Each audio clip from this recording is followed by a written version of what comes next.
پھوپھی ماں اکیلے نہیں سوتے تو ابا اکیلے کیوں ہیں، انہیں بھی خیمے میں لے چلو۔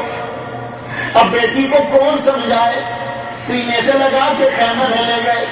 خیمے میں جب لے کر گئی، کہتے ہیں کہ کسی نے آواز دی کہ پانی آ چکا ہے۔ کوئی دور سے آپ کے لیے پانی لے کر آیا۔ وہ عورت قریب آئی، کہنے لگی جی میں تو قریب کے علاقے کی ہوں، آنے میں ذرا دیر ہو گئی۔ اب جب دیکھا کہ یزیدی لشکر ذرا ہٹا ہے تو میں پانی آپ کے خیمے تک پہنچانے آ گئی۔ آپ نے فرمایا اب پانی کی کوئی ضرورت نہیں ہے، پانی تم واپس لے جاؤ۔ لیکن بچے پانی کا نام سن کے اکٹھے ہو گئے۔ بچے جب اکٹھے ہوئے، آگے بڑھ کے پانی لینے لگے تو حضرت زینب عرض کرنے لگی، فرماتی ہیں ذرا رک جاؤ، سب سے پہلے پانی اسے دو جو سب سے چھوٹا ہے۔ حضرت سکینہ نے پانی کا پیالہ پکڑ لیا، پانی کا پیالہ پکڑ کے خیمے سے باہر جانے لگی۔ حضرت زینب نے سوال کیا، پھوپھی کی جان یہ پانی کا پیالہ لے کے باہر کدھر جا رہی ہو؟ عرض کی پھوپھی ماں آپ نے تو کہا تھا جو ہم میں سب سے چھوٹا ہے وہی سب سے پہلے پانی پیے گا۔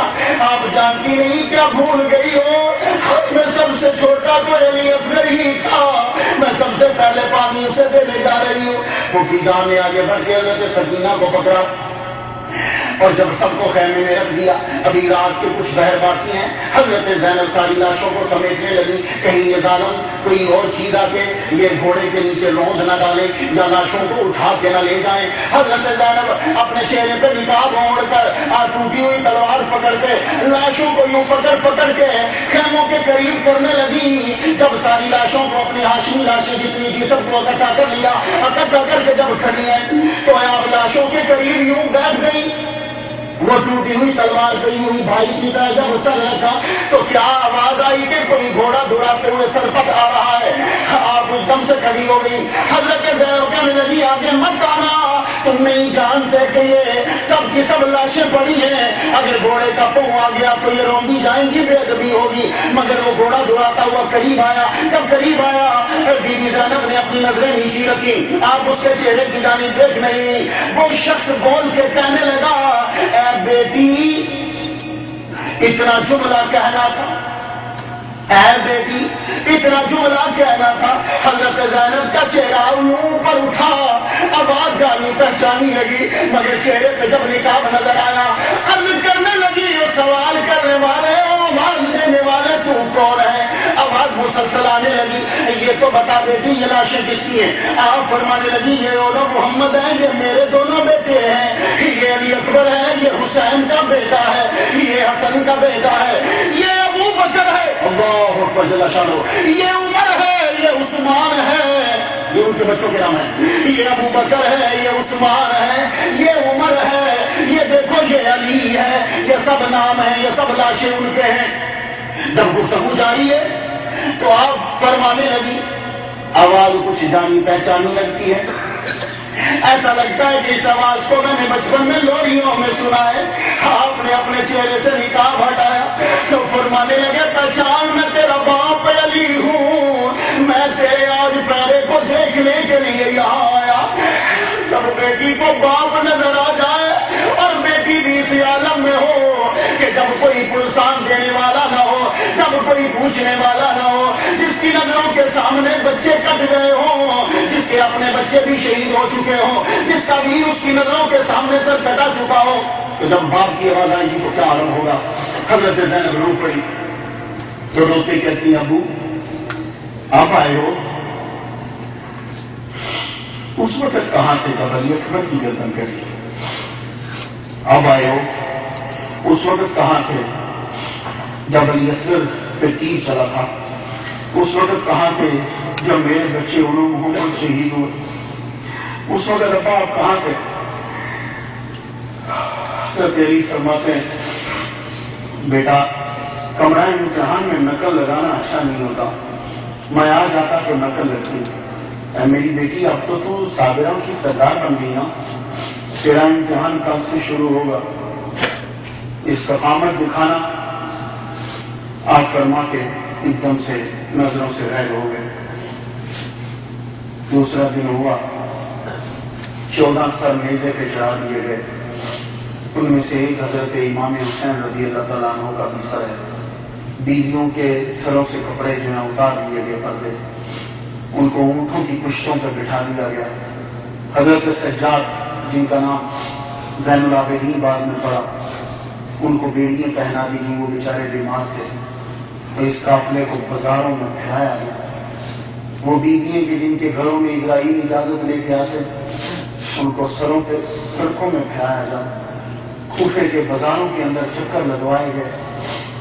یہ شہزادیاں بن کے اسی بازار میں اسی شہر میں رہتی تھی، آج قیدی بن کے جا رہے تھے۔ حضرت امام حسین کا سر نیزے کے اوپر ہے۔ لوگوں نے کہا کہ حسین کو یزید نے نیچا دکھا دیا۔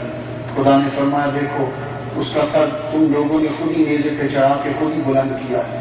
امام حسین کا سر سب سے بلند اور سب سے آگے۔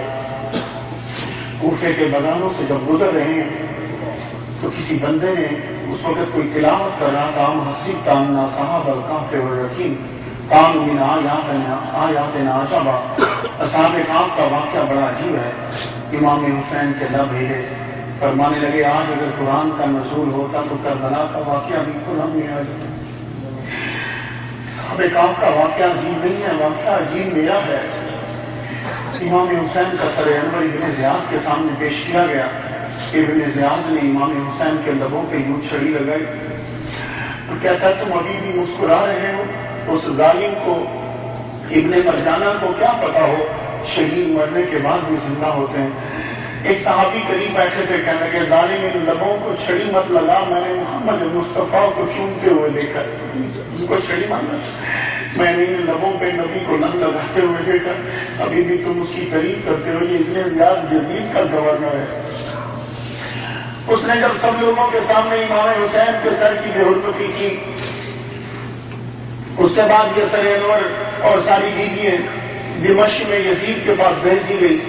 یزید نے کہا ان کو باہر روکے رکھو، باہر روکے رکھا۔ پھر دربار میں حاضری کی اجازت دی گئی۔ جب دربار میں پہنچے تو یزید کہتا ہے کہ مجھے تو خبر ملی ہے کہ سب مر گئے، یہ کون ہے؟ کہا جی یہ علی اوسط ہے۔ کہا وہ تو مر گیا؟ کہا نہیں سجا یہ علی اوسط جو وہ بڑا فوت ہوا یہ نہیں۔ اب دیکھو یہ زخموں کے اوپر پھر سے نمک چھڑکتا ہے۔ یزید کہتا ہے میرے بیٹے سے لڑو گے؟ حضرت سجاد زین العابدین کہنے لگے ہاں لڑوں گا، اس کو تلوار دو اور ایک تلوار مجھے پکڑاؤ، پھر لڑائی دیکھو۔ آپ کو معلوم ہے کہ جب کبھی لڑائی ہوتی ہے ایسی تو نوبت بچاتے ہیں۔ آپ نے کبھی بھی میلے میں دیکھا ہوگا کہ جب دو پہلوان لڑتے ہیں، آپ نے جب تلوار اٹھائی تو یزید کا بیٹا بولا، کہنے لگا دیکھا نہیں یہ میرے ابا کی نوبت ہے۔ آپ روتے ہوئے کہنے لگے یہ تیرے ابا کی نوبت ہے، کچھ دن بچی ہے، کچھ دن اور بچے گی پھر ختم ہو جائے گی۔ تھوڑی دیر کے بعد اذان ہوئی، کہا سن یہ میرے نانا کی نوبت ہے۔ سبحان اللہ۔ ساری دنیا بھی ختم ہو جائے گی، میرے نانا کی نوبت ختم نہیں ہوگی۔ یزید نے چھڑوا دیا، چھوڑ چھوڑ چھوڑ۔ جمعہ کا دن تھا تو بولتا ہے اب وہ جیسے سیاستدان کرتے ہیں، مجھے بڑا دکھ ہوا، آپ لوگوں کے ساتھ زیادتی ہوئی ہے، آپ لوگ کیا چاہتے ہو؟ آپ نے فرمایا دیکھو کل جمعے میں مجھے تقریر کرنے دو، میرے قافلے کو مدینے واپس بھیج دو اور میرے ابا کے قاتل میرے حوالے کر دو، میں سزا خود دوں گا۔ اس نے کہا قاتل تو حوالے نہیں کرتا، جمعے میں تقریر کر لینا اور مدینے بھی چلے جانا۔ مجھے ایک سوال کا جواب دو کہ یزید کے مرید ہو، اس نے حسین کے قاتل حوالے کیوں نہیں کیے؟ حسین کے قاتلوں کو سزا کیوں نہیں دی؟ دوسرے دن جب حضرت سجاد بیٹھے زین العابدین جمعہ کے دن تقریر کرنے لگے تو جس نے کربلا کا منظر دیکھا ہو جب وہ تقریر کرے گا تو کیا ہوگا؟ امریکہ والوں تو غضب اٹھائیں گے۔ آپ کے ہی بیمار اوپر سے مظلوم کہتے ہیں لوگوں سنو یہ بیٹھا ہے تمہارا یزید، وہ جمعہ تو سبھی پڑھتے ہو نا، یہ بیٹھا ہوا اس سے پوچھو اس نے میرے ابا کو کیوں شہید کیا؟ 3 دن تک میرے ابا کو پانی نہیں دیا گیا، پانی بند کر دیا گیا۔ میرے بھائی کو معصوم 6 ماہ کے بچے کا کیا قصور تھا؟ پوچھو اس سے۔ قریب تھا کہ کھلبلی مچ جاتی، یزید نے اشارہ کیا اذان دینا، اذان فوراً دلوائی گئی، نماز مکمل ہوئی۔ دوسرے دن 30 بندوں کی موجودگی میں قافلے کو